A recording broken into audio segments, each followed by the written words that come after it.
Jadi tidak ada patokan khusus ya buat Kak Susi. Memang sekitar ada yang medis itu, dunia medis menyatakan bahwa sekitar 2 tahun, 3 tahun itu biasanya kena biasanya.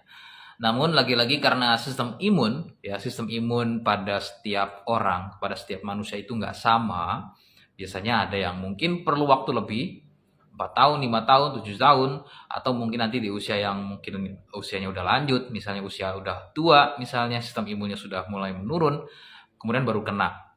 Itu ada yang misalnya baru mengalami keluhan kanker serviks ketika sudah mengalami usia lanjut ya. Padahal mungkin dia sudah kena mungkin di kisaran umur 30 tahun 30 tahun misalnya dia udah kena keluhan kutil kelamin. Kemudian sekitar 45 tahun atau 50 tahun baru kena. Berarti kan hampir 10 tahun misalnya lebih kemudian baru kena. Ada yang seperti itu. Ya, jadi tergantung dari sistem imunnya. Nah, kemudian maka medis biasanya buat patokan ya sekitar 2 tahun atau 3 tahun lah ya. Karena mungkin kita ambil yang minimum saja. Ambil yang misalnya sistem imunnya lemah. Jadi bisa segera kena dalam waktu 2 atau 3 tahun. Memang tidak langsung segera, misalnya mungkin dalam waktu bulan, itu tidak ya. Karena biasanya mungkin keluhan kondiloma acuminata atau kutil kelamin ini baru jenisnya baru akan meningkat ketika pertumbuhan kutilnya juga cukup banyak. Misal contoh baru ada 1 biji atau 2 biji, tapi ternyata tumbuhnya tidak di bagian bulu, tapi tumbuhnya di bagian bibir misfinya. Mungkin 1, 2 kan nggak kelihatan, nggak kerasa. Tapi ternyata setelah 1 tahun lebih banyak. Misalnya 1 tahun, 2 tahun itu jumlahnya makin banyak. Dan karena biasanya tumbuhnya di labia minora dan kecil-kecil, meskipun sudah dalam waktu 2 tahun, kadang nggak dirasa. Karena biasanya orang yang mengalami keluhan wanita ya contohnya.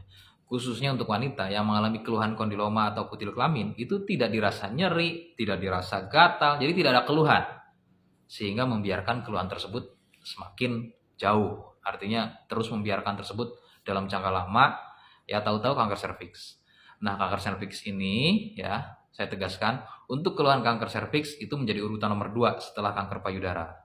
Termasuk di Indonesia, itu juga penderita keluhan kanker serviks pada wanita itu juga udah cukup banyak.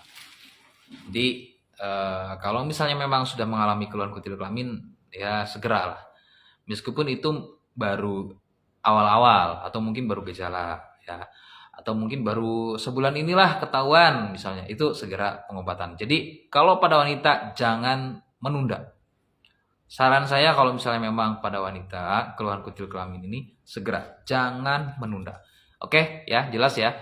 Terima kasih, semoga informasinya membantu.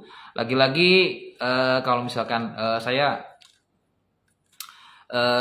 spill juga untuk produknya, bagaimana cara mengatasi keluhan tersebut. Yang pertama sih saya sudah bahas di video-video sebelumnya bahwa medis itu utama ya. Silahkan bisa ke medis kalau biayanya ada ya. Adapun opsi lainnya dari saya ada produknya untuk yang punya keluhan kondiloma acuminata atau kutil kelamin ya. Silakan. Ini produknya lengkap. Jadi untuk mematikan si virusnya 4 botol produk ini. Kemudian ada juga salepnya. Ini difungsikan untuk merontokkan si kutilnya atau membersihkan si kutilnya. Nah, cara pesannya bagaimana? Silakan bisa komentar, minta etalase keranjang kuningnya, biar langsung aja order di TikToknya. Ya, terima kasih. Assalamualaikum warahmatullahi wabarakatuh.